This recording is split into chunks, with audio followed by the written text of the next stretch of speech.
आपली संस्कृती, आपले संस्कार सदा राहू दे आपल्या सोबत. भारताच्या महान ग्रंथांचे आणि काव्यांचे संपूर्ण संकलन. सबस्क्राईब करा तिलक. महाराज, 2 ऋषिकुमारांनी अयोध्यावासियांना रडून रडून वेळ लावले. ते महाराणी सीतेची कथा गातायत. ते नगरवासियांना असे प्रश्न विचारतात की सगळे निरुत्तर होऊन जातात.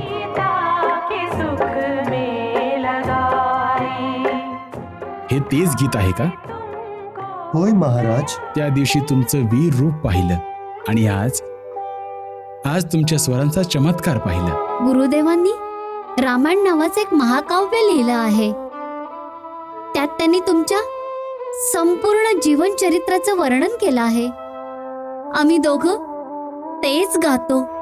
मुली, आताच नगरातून बातमी आली आहे की महाराज रामांनी लवकुशांना उद्या सभेमध्ये रामायण ऐकवण्यासाठी बोलावलं आहे. महाराज, आम्ही आपल्या आज्ञेनुसार सभेत आलो आहोत. तुम्हा दोघांनी केवळ आमच्या सैन्यावर आपल्या वीरतेची छापच पाडली नाही, तर आपल्या स्वरांच्या चमत्कारांनी अयोध्यावासियांना भावविवश देखील केले आहे. आम्ही या सभेमध्ये तुमचा सन्मान करतो. ही मुलं बरोबर बोलत आहेत. अयोध्यावाल्यांनी असा अन्याय केला आहे की 1000 वर्षे नरक यातना भोगूनही त्यांचं प्रायश्चित नाही होऊ शकणार. खरंच महाराणी सीतेच्या जाण्यानंतर हे शहर भावहीन झालं आहे. केवळ बोलून तर एका साध्वीवर केलेला अन्याय नाही मिटू शकत ना. प्रजेने काहीतरी केलं पाहिजे. काय करू शकणार ही प्रजा? सर्वांनी मिळून महाराजांकडे गेलं पाहिजे. त्यांच्याकडे जाऊन विनंती केली पाहिजे की आमच्याकडून जी चूक झाली त्यासाठी आम्ही खूप लज्जित आहोत. साऱ्या प्रजेनं मिळून मागणी केली पाहिजे. महाराणी सीतेचा शोध घेतला जावा. त्या जिथं कुठं असतील तिथून त्यांना आदरपूर्वक आणून पुन्हा राज सिंहासनावर बसावलं जावं. साऱ्या प्रजेनं एकमत होऊन ही मागणी केली पाहिजे. दुःख तर ह्याच आहे की सारी प्रजा अजूनही एकमत नाहीये.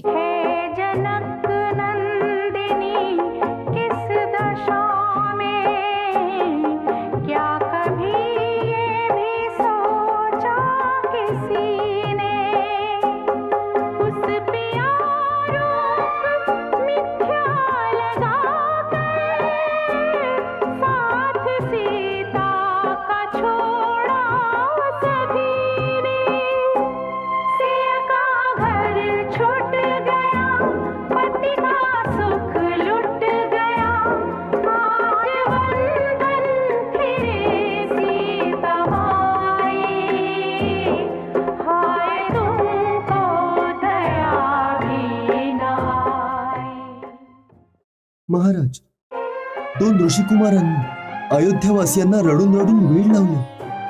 ते महाराणी सीतेची कथा गातायत. त्यांच्या स्वरात एक अशी मोहिनी आहे की लोक चित्रासारखे स्तब्ध उभे राहतात. ते नगरवासियांना असे प्रश्न विचारतात की सगळे निरुत्तर होऊन जातात.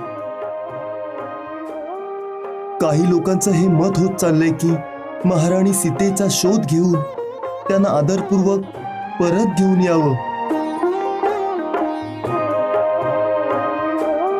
हे काही लोकांचं मत आहे की साऱ्या प्रजेचं? अजून तरी काही लोकांचंच आहे.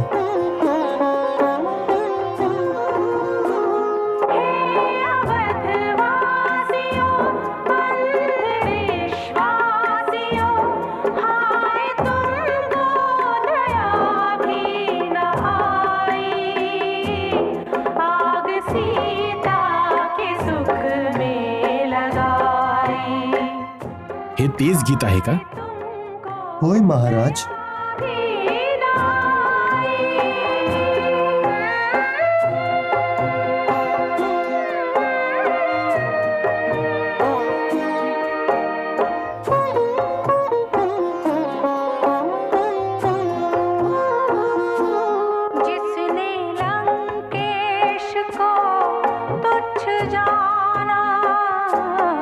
जिसने ठुकरा दी सोने की लंका.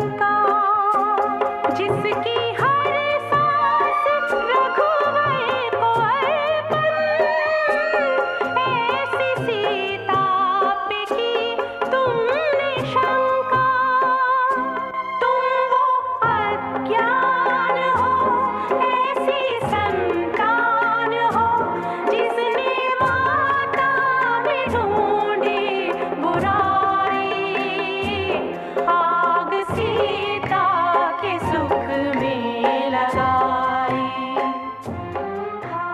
मुलांनो, महाराजांनी तुम्हाला बोलवलंय महाराजांनी कुठं? आपल्या शिबिरात. परंतु का? हे तर त्यांनाच माहिती, परंतु होऊ शकतं की तुमचं गोड गाणं ऐकण्याची त्यांची इच्छा असेल. चला.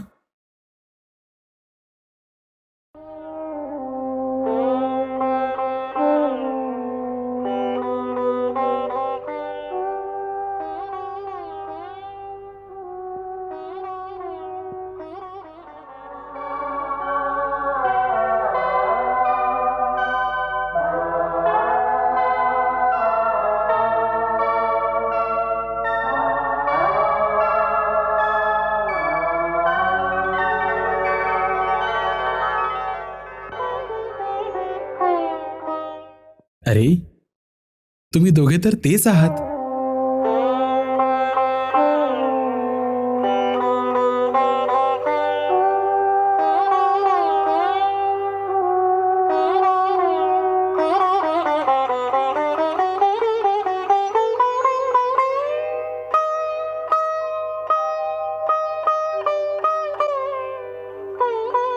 उठा.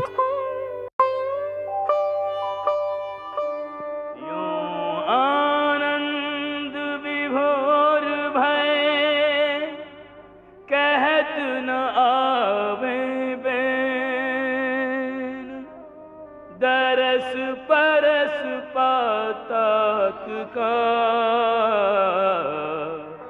झर झर बरसे।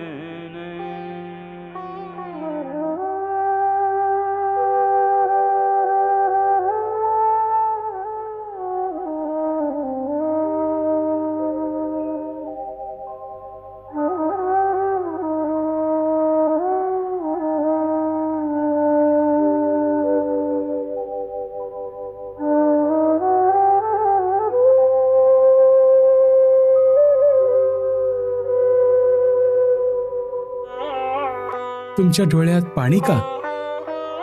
आनंदाने महाराज, तुम्ही जो तुमचा हात आमच्या डोक्यावर ठेवलात त्यानेच डोळ्यात पाणी आलं. का?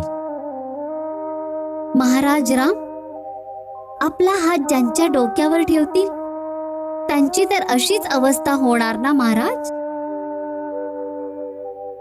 तसं पित्याचं प्रेम मिळाल्यानं पुत्र भाऊक होऊन जातात, त्याचप्रमाणे तुमची माया मिळाल्यावर आमच्यासारख्या प्रजेचं भावना विवश होणं स्वाभाविक आहे.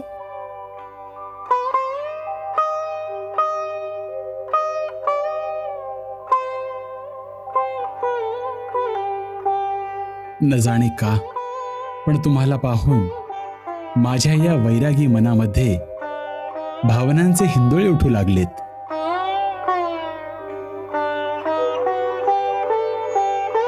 त्या दिवशी तुमचं वीर रूप पाहिलं आणि आज तुमच्या स्वरांचा चमत्कार पाहिला. वीरतेमध्येही निपुण आणि सूरतालातही इतकं विपुल ज्ञान. किती अद्भुत मिलाप आहे हा. ही सारी तर आमच्या गुरुदेवांची अनुकंपा आहे. संगीताचं शिक्षण त्यांनी दिलं आहे का? होय महाराज.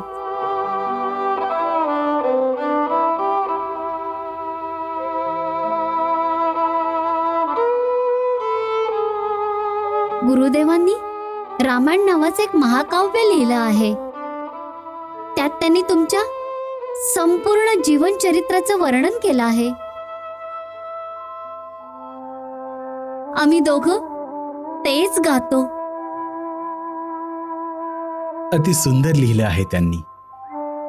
मलाही ऐकवाल का? जर तुमची आम्हाला आज्ञा असेल तर अवश्य ऐकवू. परंतु जर सारं रामायण ऐकायचं असेल तर मग खूप दिवस लागतील. काही हरकत नाही. दिवसा तर यज्ञ असतो, परंतु सायंकाळी यज्ञानंतर दररोज तुम्ही दोघं सभामंडपात येऊन या कथेचं गायन करा. आम्ही सगळेच ऐकू. जशी आज्ञा महाराज. महाराजांनी त्यांचं गाणं ऐकलं आणि भावना विवश झाले. अरे भाऊ, मला तर ते दोघं देव लोकांवरून आलेले 2 छोटे छोटे देवताच वाटतात. अरे असं ऐकलंय की ते दोघं ऋषिकुमार आजपासून दररोज रामायणाची कथा ऐकवणार आहेत. मला तर त्या दोघांमध्ये राजा रामाची छबी दिसून येते. जणू एखाद्या बिंबाचं प्रतिबिंब असावं. जेव्हा महाराज राम लहान होते तेव्हा असेच दिसायचे. मुली, आताच नगरातून बातमी आली आहे की महाराज रामांनी लवकुशांना उद्या सभेमध्ये रामायण ऐकवण्यासाठी बोलावलं आहे. गुरुदेवांचं म्हणणं खरं ठरलं. अयोध्यावासी आपल्या महाराणी बरोबर केल्या गेलेल्या अन्यायामुळे खूपच लज्जित होत आहेत. आमची काही चूक झाली असेल तर आम्हाला क्षमा करा राणी. नाही, हे काय बोलते आहेस आई? मी तर तुझी मुलगी आहे. हे तर आपले मोठेपण आहे महाराणी. आम्हाला काय माहित होतं की जिला मी मुलगी मुलगी म्हणत होते ती अयोध्येची महाराणी आहे. तुम्ही माझी सेवा करत राहिलात आणि मी मूर्खासारखी तुमची सेवा करत राहिले. माझ्याकडून न कळत ज्या चुका झाल्या असतील त्यासाठी मला क्षमा करा महाराणी. आई, माया लेकीचा अधिकार हिसकावून मला महाराणी नको बनवूस. तुझ्या प्रेमाची सावली नसती तर हे माझे दिवस कसे सरले असते. आई, मला तुझी मुलगी बनव. मुली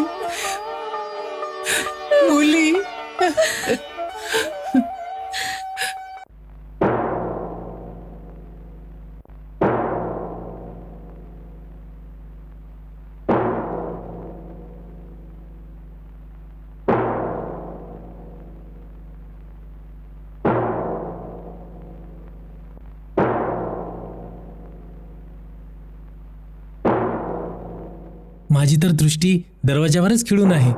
न जाणे कधी येतील. हो ना भाऊ, दोघं काय गातात.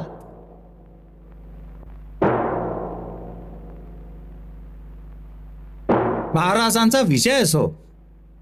लवकुश नावाचे 2 मुनिकुमार सभेत येण्याची आज्ञा मागतायत. त्यांना आदरपूर्वक आत घेऊन ये.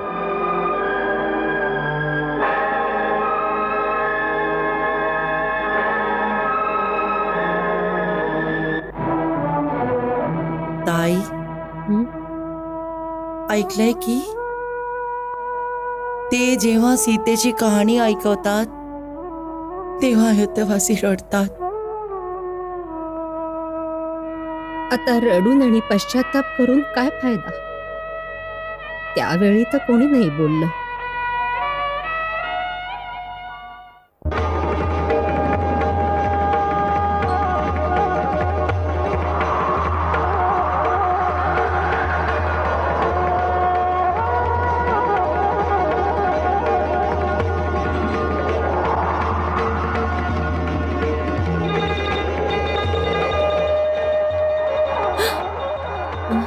ताई, काय झालं ताई? त्यांना पाहून क्षणभर मला असं वाटलं की राम परत पालक रूपात आलाय. हो ताई.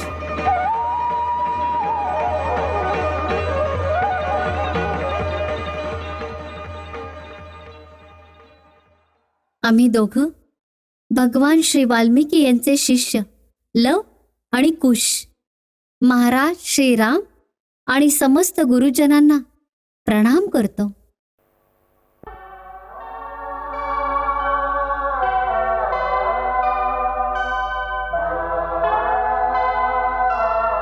आमच्या गुरुदेवांचा आशीर्वाद सर्वांना प्राप्त हो. सुरेख सुंदर, तुमचं कल्याण होवो.